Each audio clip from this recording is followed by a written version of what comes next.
Buenas tardes, chicos. Una disculpa la demora. Ya estamos aquí. Buenas tardes. Eh, Buenas tardes.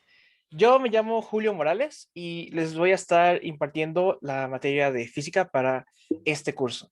Entonces, vamos a ir viendo algunos temas que seguramente ya han visto un poco, pero los vamos a ir repasando para que estén bastante preparados para su examen, y también puede que haya temas que no hayan visto o que no los hayan aprendido del todo bien. Entonces, con esto también nos servirá como repaso y también para aprender nuevas cosas. Entonces, para empezar, voy a empezar compartiendo mi pantalla. Entonces, ¿ya pueden ver mi pantalla? Sí. Ya. Ya. Sí, ya. Ok, Sí. gracias. Entonces, vamos a ver un poquito de física, de unos conceptos básicos, y también vamos a ver qué es la física. ¿Ustedes, tienen alguna idea de qué es la física o qué se les ocurre cuando escuchan este término? ¿Qué se les ocurre? Aquella ciencia que puede estudiar este movimiento y sus leyes. Ajá, sí, de hecho es una buena definición. ¿Alguien más, o sea, sí hace eso, estudia el movimiento y también las leyes de la física? Fórmulas. Fórmulas, sí, se ocupan muchas fórmulas en física también. Ocupamos demasiadas, diría yo. Entonces, Moléculas de los cuerpos. ¿mande? Moléculas de los cuerpos. Más o menos, o sea, vemos cómo interactúan estas moléculas, pero ya en un esquema más grande, ¿no? O sea, ya en una escala más grande. Sería Eh, también el protón y el neutrón. sí Lo que- podemos ver un poco de ello, también, nada más que eso se explora más en la parte de química, ¿no? En la Ah, parte ok. de química es cuando ya ven más a detalle esas partes, pero sí, también lo podemos ver en la parte de la física. ¿Alguien tiene algún otro comentario? Leyes, las leyes. Sí, las leyes. Sí, por ejemplo, las leyes de Newton se trabajan en la física, ¿no? Las propiedades de la materia. Ujú, exactamente, también las propiedades de la materia las podemos estudiar aquí en física. Muy bien, veo que tienen una muy buena idea de más o menos qué es la física y qué es lo que vemos en la física, entonces creo que nos va a ir bastante bien. Entonces vamos a empezar con un pequeño temario que va a ser como repaso, les digo, para ver algunos temas que son un tanto, bueno, que son bastante importantes para su examen. Entonces, en esta unidad, en la primera unidad, vamos a estar viendo conceptos de velocidad y rapidez, lo que es la velocidad escalar y la velocidad vectorial, cuál es la diferencia entre estas dos. Bueno, o también magnitudes escalares, no tiene que ser nada más la velocidad, puede haber otras magnitudes escalares y vectoriales. Los tipos de movimiento en gráficas de posición y tiempo, así como la relación entre estas gráficas. O sea, nosotros podemos graficar cómo se mueve un objeto dependiendo de cuánto tiempo ha pasado y también cuánta velocidad llega a alcanzar un objeto después de tanto tiempo. Eso lo podemos graficar para nosotros entenderlo mejor, ¿no? Y nosotros vamos a poder interpretar esas gráficas, ¿no? Tan solo con ver las gráficas, entender más o menos qué es lo que está pasando. Eso es algo que vamos a ver. También la velocidad de desplazamiento y el tiempo. Y eso se refiere al movimiento rectilíneo uniforme. ¿Alguien ya ha escuchado de este término? Movimiento rectilíneo uniforme. Sí. ¿Qué se acuerdan de ese término? Más o menos, ¿qué recuerdan? Me viene a la mente Es caída la libre. trayectoria que hace un objeto al moverse, ¿no? La Ajá, tra- podría ser. Caída libre es un movimiento rectilíneo uniformemente acelerado. Porque varía su velocidad, ¿no? Y en el que está diciendo usted se mantiene su velocidad constante. Exactamente. El movimiento rectilíneo uniforme es cuando tenemos una velocidad constante. En el movimiento rectilíneo uniformemente acelerado es un movimiento con velocidad variable, como bien abajo. Tiene aceleración. En caída libre nos afecta la gravedad. Entonces la gravedad es una aceleración, por lo cual ahí la velocidad va a ir cambiando. Cuando arrojamos un objeto, va cayendo hacia el piso, pero la velocidad que tiene el objeto va a ir cambiando, va a ir aumentando. Entre más tiempo pase, va a ir más rápido. Entonces, ese movimiento se le considera como movimiento rectilíneo uniformemente acelerado. Muy bien, veo que están bastante bien informados. Y también caída libre. También vamos a ver caída libre un poquito. Entonces, todos estos temas los vamos a ir viendo. Se me olvida siempre comentarlo. Chicos, si llegan a tener alguna duda o algún comentario, sí es importante que los vayan diciendo, porque es muy importante que ustedes aprendan bien todos estos temas. Entonces, no importa si creen que la duda solamente la tienen ustedes, que es una duda muy pequeña, no importa. Ustedes coméntenla, por favor, para poder trabajar con ella y que realmente aprendan bien esos temas. Realmente, cualquier comentario, también si sienten que algo no lo expliqué muy bien o no lo entendieron muy bien como lo expliqué yo, lo pueden comentar para que yo lo trate de explicarlo de otra forma y que ya sí lo entiendan. Lo importante es que ustedes aprendan.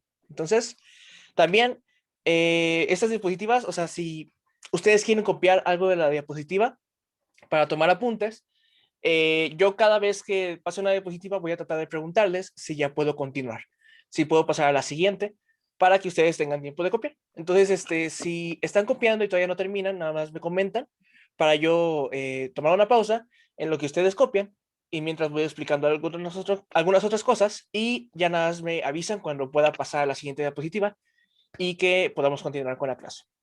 ¿Se entiende bien esta parte? Sí. Sí. Ok, muchas gracias. Entonces, el temario se lo vamos a ir viendo. Creo que esto no es importante que lo anoten, sinceramente, porque lo vamos a estar repasando.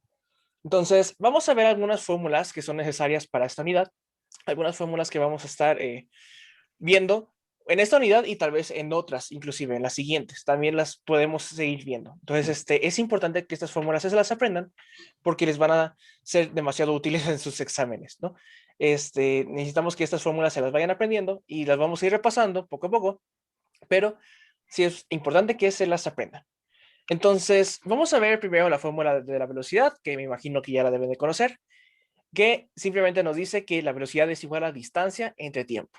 La distancia que recorre un objeto entre el tiempo que le tomó recorrerla. Por ejemplo, un coche que recorre 50 kilómetros en una hora tiene una velocidad de 50 kilómetros por hora, ¿no?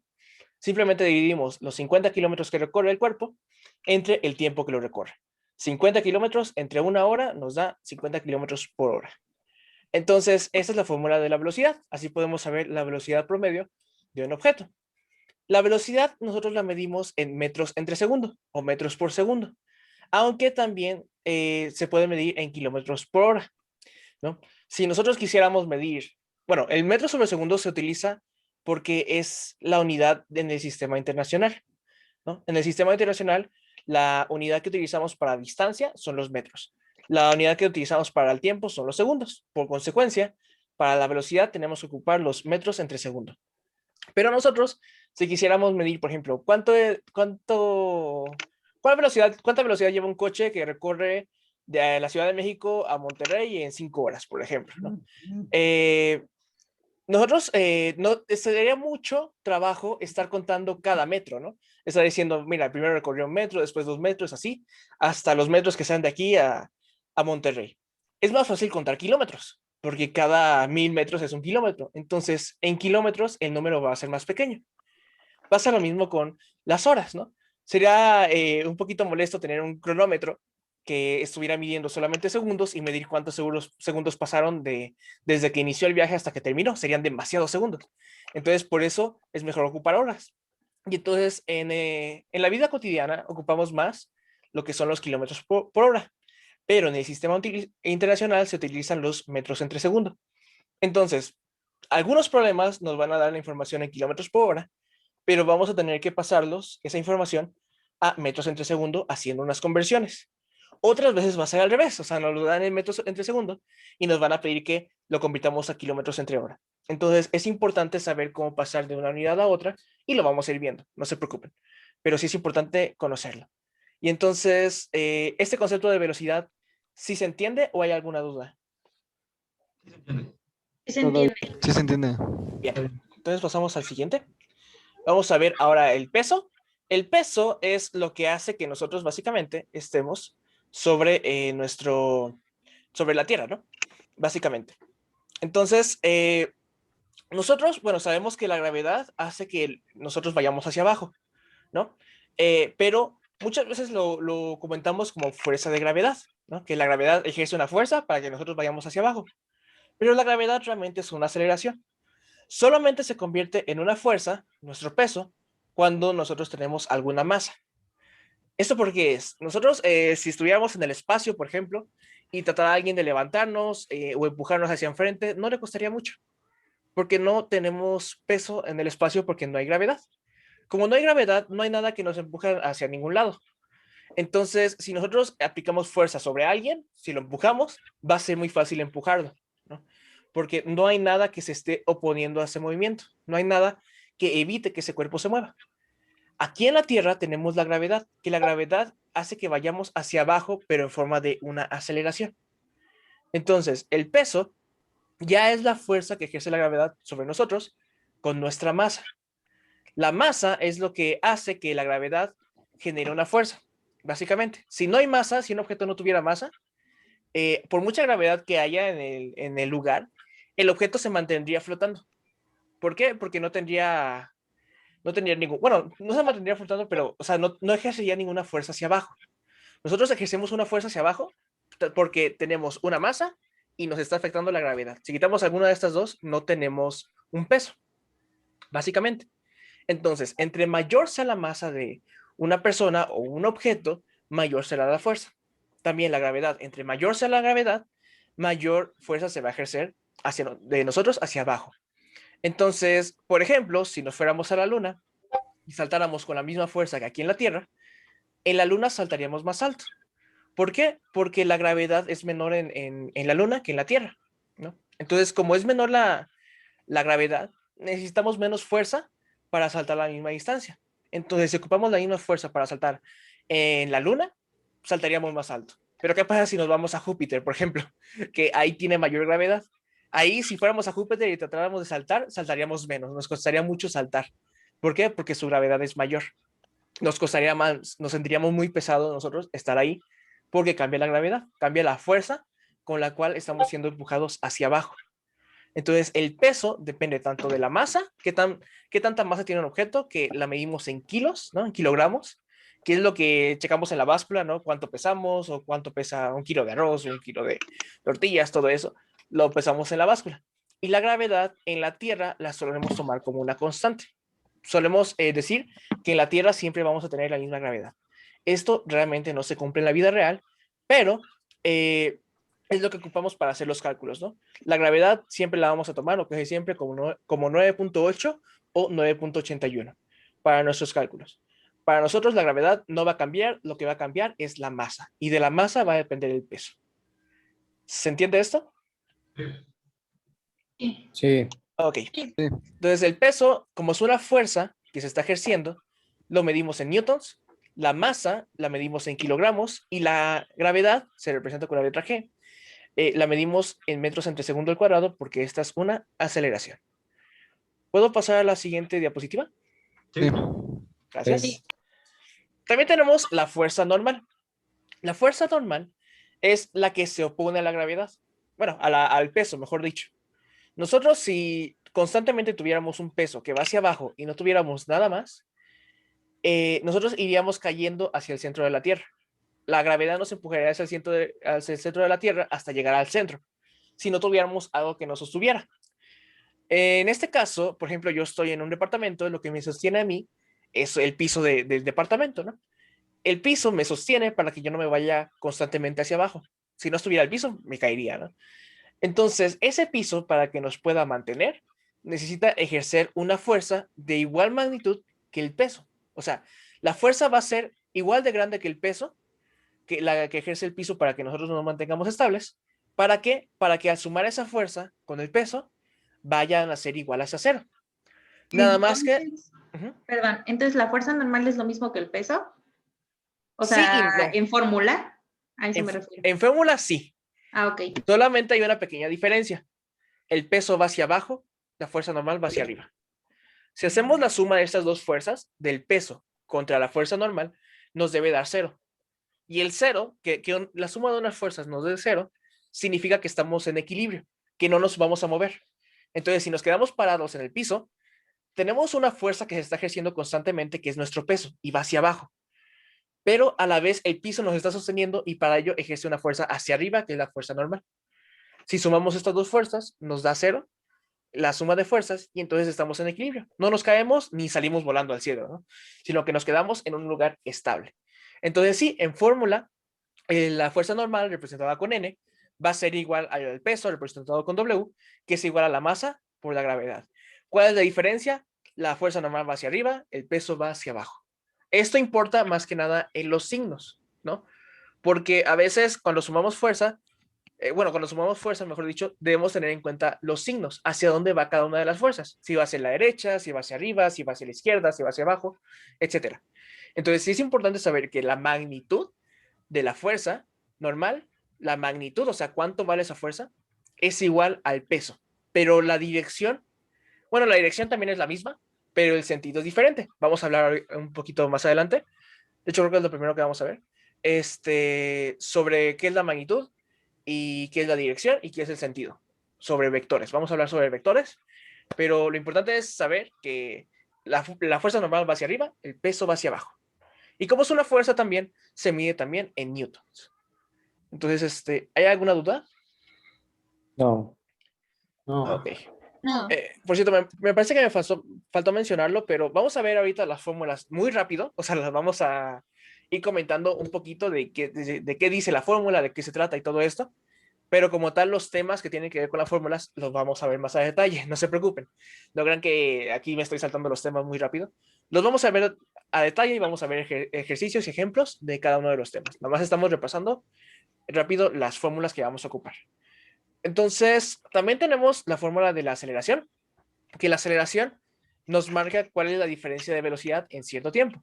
¿A qué se refiere esto? Por ejemplo, la velocidad es la diferencia de posición en cierto tiempo. ¿Qué tanto cambió la posición de un objeto en cierto tiempo?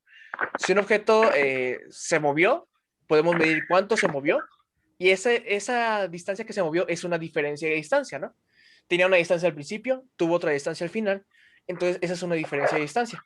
La diferencia de distancia es lo que llamamos simplemente como distancia, ¿no? Que recorre un objeto. Entonces, en aceleración tenemos algo similar. Podemos nosotros conocer cuánto cambió la velocidad de un objeto en determinado tiempo. Les comentaba, por ejemplo, el caso de la caída libre, que tenemos un objeto, ¿no? Si lo sostenemos aquí, un objeto, y lo soltamos, bueno, sí, lo puedo soltar, lo soltamos, al principio tiene una velocidad de 0, ¿no? Pero esa velocidad va aumentando, y vamos a decir que alcanza una velocidad de 10 metros por segundo. Vamos a decir, al final. Entonces, esa velocidad cambió. Al principio tenía una velocidad de 0 el objeto, al final, antes de tocar mi mano, tiene una velocidad de 10 metros por segundo.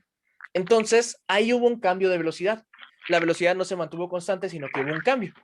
Nosotros podemos analizar ese cambio de velocidad, estudiar ese cambio de velocidad, si sabemos en cuánto tiempo tardó en cambiar la velocidad, ¿no?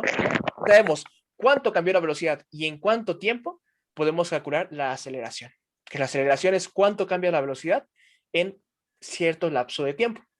Entonces, por ejemplo, la gravedad es una aceleración, por eso les comentaba, ¿no? La gravedad hace que un objeto vaya cayendo cada vez más rápido. Va cambiando su velocidad constantemente y cada vez va más rápido. Y esta se mide en metros entre segundo al cuadrado. La aceleración. ¿Por qué metros entre segundo al cuadrado? Bueno, porque la velocidad, que es la parte de arriba, se está midiendo en metros entre segundo. Y a esa unidad, la de metros entre segundo, la dividimos otra vez entre segundo. Entonces, los segundos en la parte de abajo se multiplican entre sí y nos da segundos al cuadrado. Entonces, la aceleración se mide en metros entre segundo al cuadrado. ¿Hasta este punto hay alguna duda o algún comentario? No. No. Bien. ¿Puedo pasar a la siguiente diapositiva? Sí. Sí. Perfecto.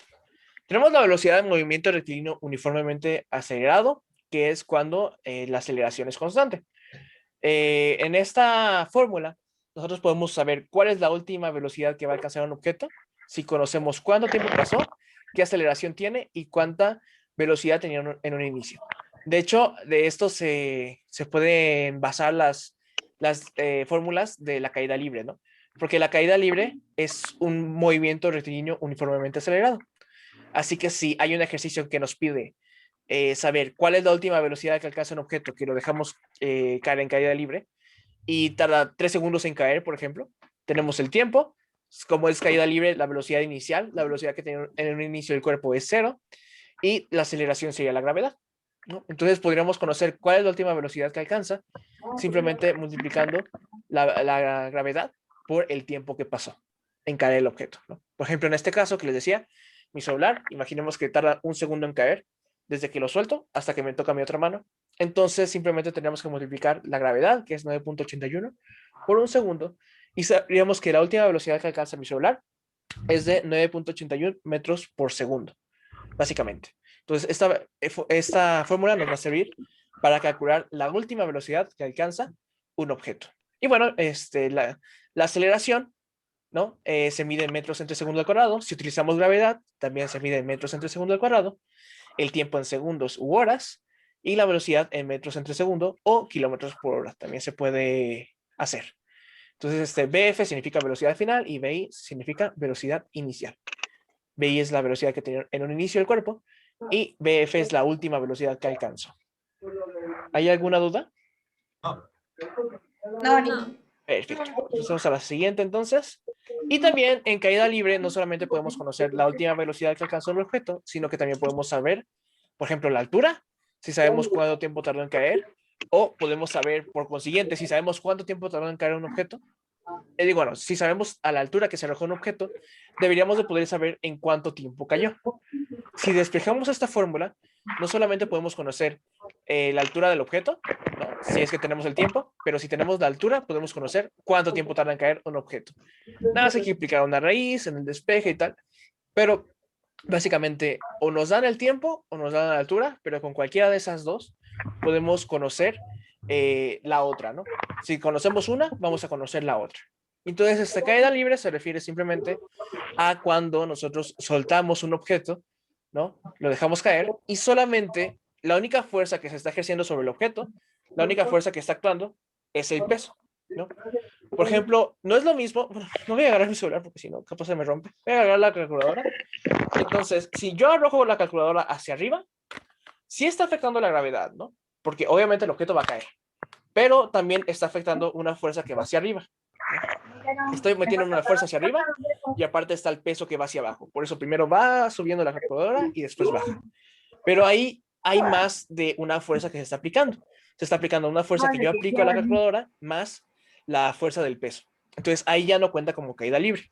También, si yo aviento la calculadora hacia abajo con fuerza, ya son dos fuerzas que se están sumando. El peso que va hacia abajo más la fuerza que yo le estoy aplicando a la calculadora, ¿no? Cae más rápido. Eso tampoco es caída libre. Caída libre es cuando simplemente agarro la calculadora y la suelto. No aplico ninguna fuerza, ni lo empujo hacia arriba, ni lo empujo hacia abajo, simplemente la suelto y cae por pura gravedad. Si no hubiera gravedad y lo soltara, quedaría flotando. Pero estamos en la Tierra, hay gravedad. Entonces, a esto se le conoce como caída libre. Por eso se llama caída libre, porque no está afectándole nada al cuerpo más que el peso. Y el peso ya lo trae el objeto, no se lo podemos quitar. Entonces, solamente el peso actúa sobre el cuerpo. Entonces, ¿hay alguna duda hasta este momento? No. No, ninguna. Ok, gracias. También tenemos la velocidad de la caída libre, que les dije, o sea, despejando la otra fórmula, esta fórmula, si sustituimos que la velocidad inicial va a ser igual a 0, porque en un principio no tiene velocidad del objeto, simplemente lo soltamos, su velocidad inicial es 0, y si cambiamos la aceleración por la gravedad, nos da esta fórmula, que simplemente si multiplicamos la gravedad por el tiempo, nos da la última velocidad que alcanza el objeto. También no tenemos que analizar solamente la última velocidad. Por ejemplo, si tarda un objeto en caer 5 segundos, nosotros podemos analizar cuánta velocidad llevaba al segundo 2 o al segundo 3, ¿no? Podemos analizarla simplemente sustituyendo en la fórmula del tiempo, ¿no? En vez de ponerle 5 segundos, que sería la velocidad final, podríamos poner 2 segundos, 3 segundos, y podríamos saber cuál es la velocidad que llevaba en ese momento. Y la gravedad, pues no va a cambiar. Va a ser 9.81 metros entre segundo al cuadrado. Entonces, esa es una constante. Simplemente cambiando el tiempo, podríamos saber cuál es la velocidad que va a tener ese objeto en ese tiempo. Entonces, ¿la velocidad de caída libre es igual a la velocidad final? No siempre. La velocidad de caída libre es igual a la velocidad final si analizamos la última velocidad que alcanza el objeto. O sea, la velocidad que va a tener el objeto justo un instante antes de caer. Porque cuando ya cae el objeto, su velocidad va a ser 0. Pero un instante antes podemos analizar cuál es la velocidad que llevaba. Pero en caída libre no tenemos que analizar la última velocidad. Les digo, puede ser que yo dejo caer un objeto y tarda 6 segundos en caer. Podemos analizar qué velocidad llevaba al segundo 3 sin ningún problema. Al segundo 2 también, al segundo 1.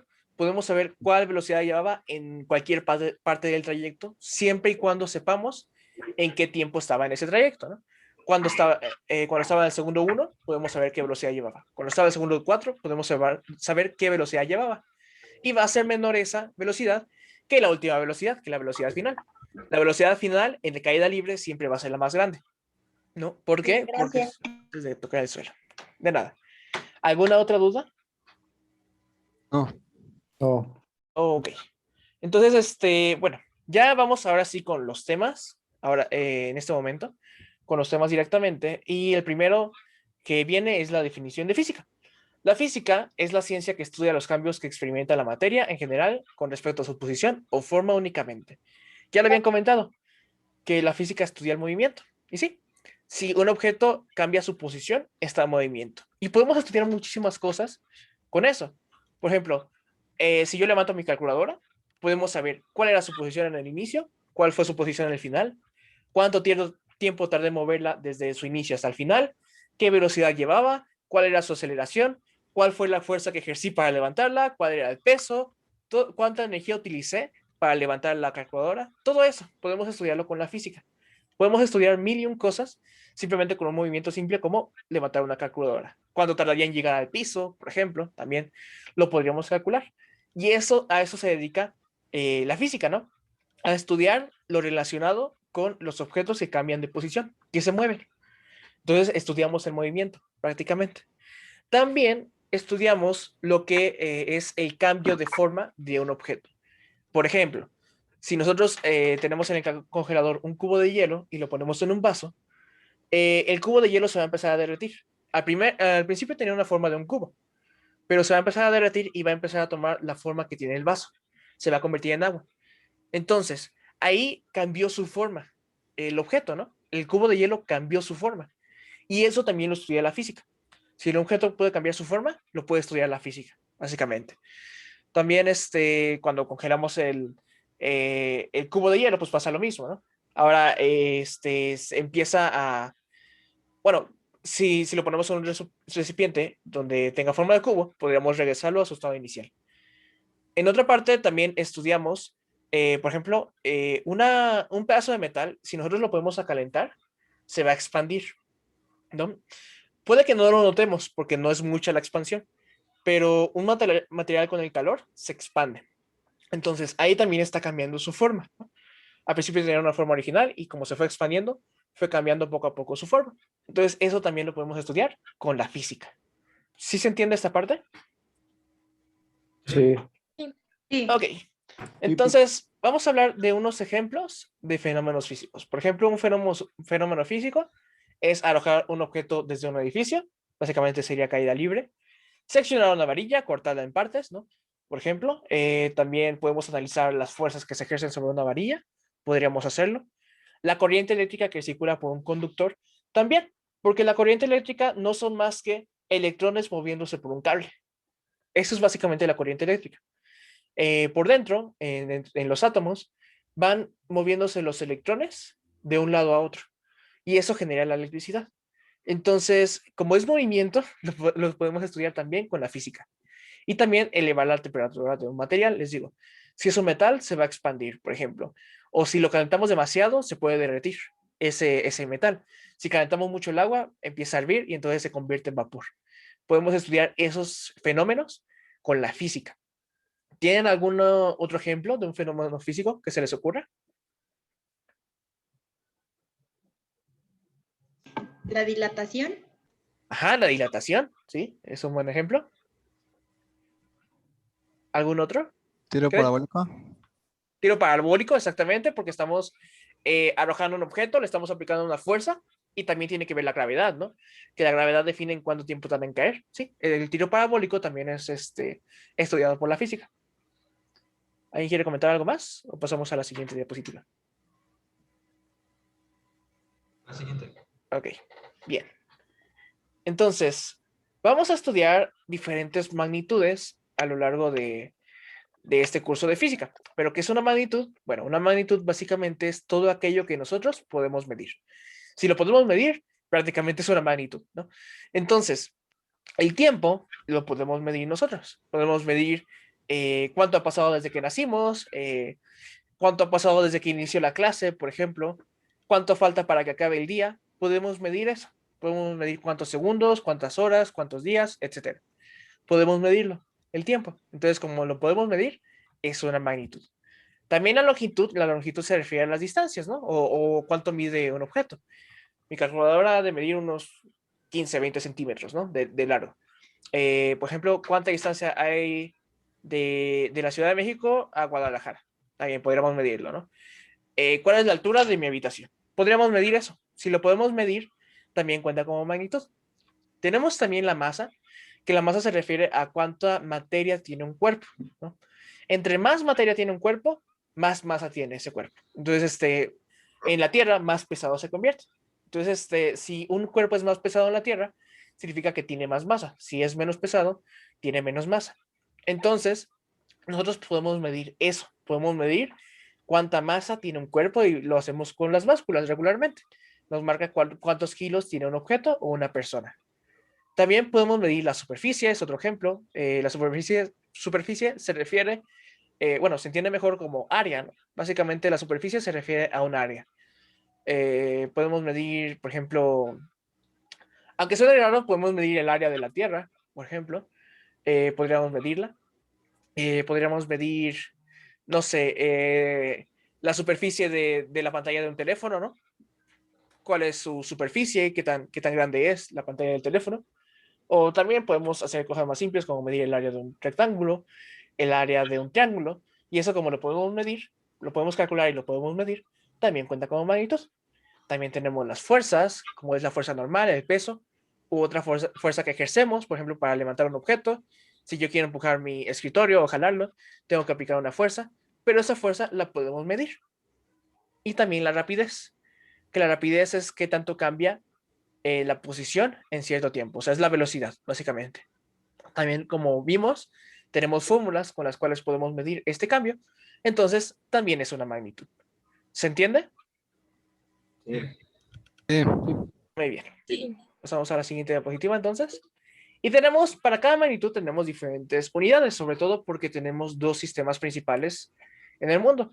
Tenemos el sistema internacional, que es el más usado por más países, y que también se usa más que nada aquí en México, y tenemos el sistema inglés que se utiliza más que nada en Estados Unidos. Por ejemplo, en longitud, nosotros aquí en México medimos las cosas en metros, kilómetros, centímetros, milímetros, pero en Estados Unidos lo miden con millas, pies, pulgadas, y también están midiendo lo mismo, están midiendo longitudes, ¿no? Nada, si están utilizando otras unidades, están utilizando otras unidades de longitud. También los años luz, por ejemplo, son utilizados como unidades de longitud. ¿Alguien sabe qué es un año luz? No. ¿No? Ok. Mucha gente al escuchar años luz, tal vez piense que se refiere a una unidad de tiempo, ¿no? Porque tiene años en la unidad. Pero no, realmente es una unidad de distancia. Los años luz se refiere a cuánta distancia recorreríamos si estuviéramos viajando a la velocidad de la luz por un año. Por eso esta unidad se utiliza más que nada para medir distancias entre planetas, entre galaxias y todo eso, porque obviamente si lo midiéramos en kilómetros los números serían enormes, ¿no? Hay demasiada distancia de aquí a la Luna, de aquí al Sol, las distancias son muy, muy grandes, entonces para utilizar una unidad que los números no tengan que ser tan grandes, hicieron esa medida, ¿no? Que cuánta distancia podrías recorrer si estuvieras tú viajando en una nave a la velocidad de la luz por un año. ¿Cuánto recorrerías en ese tiempo? Y entonces es una unidad de longitud. También tenemos unidades de masa, que son los kilogramos o los gramos, que conocemos comúnmente, pero en el sistema inglés se utilizan los slugs. También se podrían utilizar las libras, pero las libras son más que nada unidades de fuerza en Estados Unidos, pero las unidades de masa puras son los slugs en el sistema inglés. En el sistema internacional ocupamos los gramos, los kilogramos, las toneladas también las ocupamos. Tenemos las unidades de tiempo, que yo creo que estas son con los que más están familiarizados, que son las horas, los minutos y los segundos, ¿no? Son las unidades que se utilizan para medir el tiempo. Y también tenemos las unidades de temperatura, que son los grados Celsius, los grados Kelvin y los grados Fahrenheit. Los grados Celsius son los que ocupamos aquí en México y en el sistema internacional, y los grados Fahrenheit son los que se ocupan en el sistema inglés, por ejemplo en Estados Unidos. ¿Alguien sabe qué son los grados Kelvin?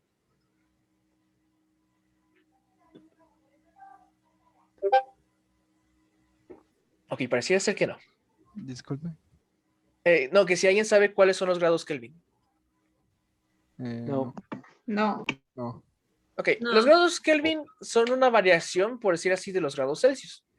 nosotros en los grados Celsius podemos tener cantidades negativas, ¿no? Podemos estar a menos 10 grados, menos 20 grados, y sabemos que va a ser mucho frío, ¿no? Pero básicamente podemos tener temperaturas por abajo del cero. Los grados Kelvin utilizan los grados Celsius como base, pero hacen que no puedan ser negativos. Los grados Kelvin van desde el 0 hasta el infinito, pero el 0 significa la mínima temperatura que puede tener un objeto. No puedes tener menos 1 grado Kelvin, por ejemplo, menos 2 grados Kelvin. Simplemente empezamos desde el 0, que es el 0 absoluto, se le llama, y es el punto donde no se puede tener menos temperatura. Es la mínima temperatura que se puede alcanzar. Y de ahí la escala es la misma que los grados Celsius. Para pasar de grados Kelvin a grados Celsius solamente hay que sumar un número, que si no me equivoco es 273 o aproximadamente. Entonces simplemente hay que sumar un número y así hacemos la conversión.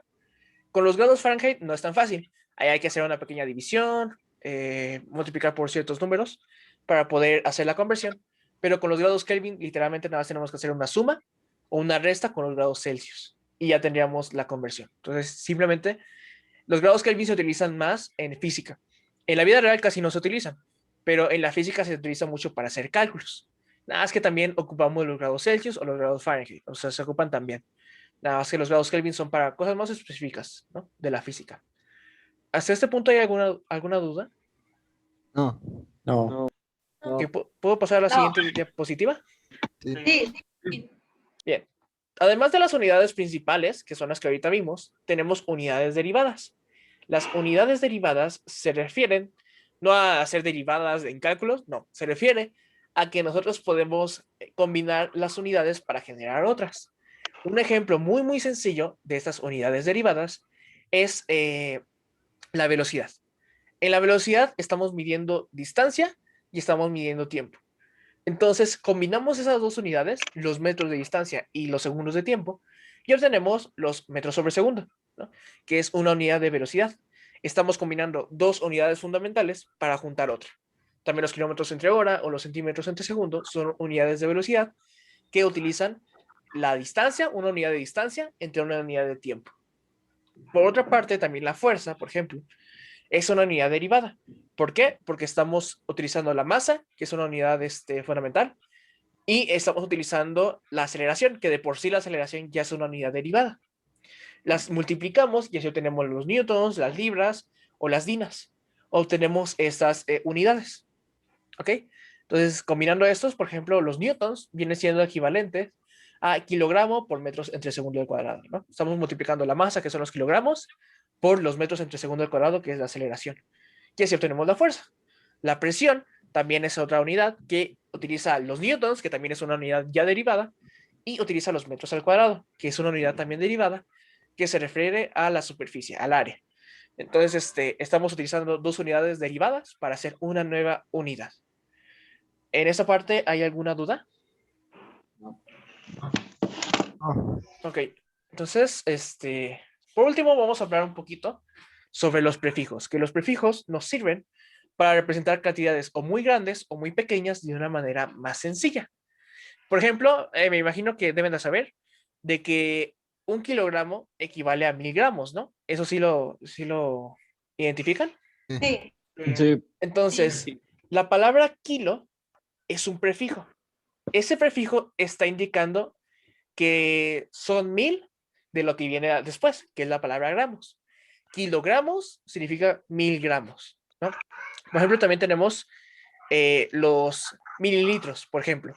Se necesitan 1000 mililitros para juntar un litro. Mili es el prefijo que nos está indicando que se van a necesitar 1000 de esas unidades para completar una unidad de las principales, ¿no? Van a necesitar 1000 mililitros para juntar un litro. Es lo que indica ese prefijo. Entonces, tenemos diferentes prefijos y estos normalmente, bueno, se representan con múltiplos y submúltiplos de 10. O sea, vamos a multiplicar por 10, por 100, por 1000, por 1.000.000, etcétera. Pero no vamos a ver un prefijo que nos diga que se multiplica por 5, por 3, por 4. No, van a ser por lo general en múltiplos de 10. Estos prefijos. Y aquí tenemos algunos de ellos. ¿Han escuchado del prefijo giga, por ejemplo, o mega? ¿Les suena? Sí. ¿En dónde? Sí. En las memorias. Ajá. Por ejemplo, los gigabytes o los megabytes, ¿no? Un gigabyte equivale a 10 a la 9 bytes. ¿Sí conocen las potencias? ¿Sí han hecho las potencias? Sí. Ok. Sí. La ventaja de que estos prefijos tengan potencias de 10 elevado a un número es que simplemente necesitamos agregar ese número de ceros de la potencia al número para poder representarlo de manera más sencilla. Por ejemplo, si queremos representar un kilo de gramos, o sea, un kilogramo, aquí nos marca que su potencia correspondiente es 10 a la 3. ¿Cómo convertimos de un kilogramo a gramos? Pues bueno, al 1 que tenemos, simplemente le agregamos 3 ceros a su derecha y así tenemos un kilogramo, ¿no? Si le agregamos un cero nada más, tendríamos 10 gramos. Si le agregamos 2 ceros, tendríamos 100 gramos. Como le agregamos 3 ceros, tenemos los 1000 gramos. Y sabemos que un kilogramo equivale a 1000 gramos. Entonces, el 10 simplemente es la base y la potencia nos marca cuántos ceros agregaríamos a la derecha. ¿Esta parte se entiende más o menos? Sí. Entonces, con un mega tendríamos que agregar 6 ceros a la derecha, con un giga 9 ceros a la derecha. Y bueno, también por otra parte, tenemos prefijos que no solamente hay prefijos que hacen los números más grandes, sino que hay unos que hacen los números más pequeños. Por ejemplo, habíamos hablado de los mililitros, también tenemos los milímetros, tenemos también los centímetros, y ese, en vez de agregarle ceros, prácticamente tendríamos que ir quitándole ceros o moviendo el punto decimal. La potencia, en este caso, nos dice que tenemos que mover el punto decimal 3 veces hacia la izquierda, ¿no? En mililitros, por ejemplo. Si tenemos 10 a la menos 3, tendríamos que mover el punto decimal 3 veces hacia la izquierda. Por ejemplo, si tuviéramos 10,000, bueno, sí. O sea, se Bueno, agregarían los ceros a la izquierda, ¿no? sí, se movería el punto decimal. Si agregamos ceros a la izquierda, pues realmente los ceros no importarían, ¿no? Lo que tendríamos que hacer es mover el punto decimal. Creo que esta parte, de hecho, tal vez se los explique mejor con un pequeño ejemplo, haciéndolo en Word, para que se entienda bien, porque sí me interesa que se quede bien grabado, porque lo vamos a estar utilizando. Entonces, como ya nada más nos quedan 2 minutos de clase, no creo que nos dé tiempo, pero sí les quería comentar más o menos de estos prefijos, ¿no? La ventaja es que estos prefijos los utilizamos mucho en la vida real. Les digo, o sea, creo que todos han escuchado de los kilómetros, por ejemplo, los kilogramos, los mililitros, los milisegundos, por ejemplo, los milímetros, los centímetros también. Creo que ya los han escuchado. Entonces, más o menos con eso nos podemos ir enterando de qué es lo que pasa con estos prefijos, o sea, qué significan, para qué nos sirven estos prefijos, y básicamente es para reducir las unidades. ¿Hasta este punto hay alguna duda? No. No. No, ninguno. No. Ok, igual vamos a ver un pequeño ejemplo de los prefijos que nos restan números, porque ese es un poquito más complicado que simplemente agregar ceros a la derecha. Pero bueno, si no hay ninguna duda, entonces sería todo por hoy. Les pido de nuevo disculpas por llegar tarde, fue por un malentendido que hubo. Y nos veríamos en la siguiente clase, chicos. Gracias. Gracias. Muchas gracias por asistir. Y nos vemos. Gracias. Se cuida. Bye. Buenas ustedes. Gracias, hasta Nos luego. vemos. Adiós.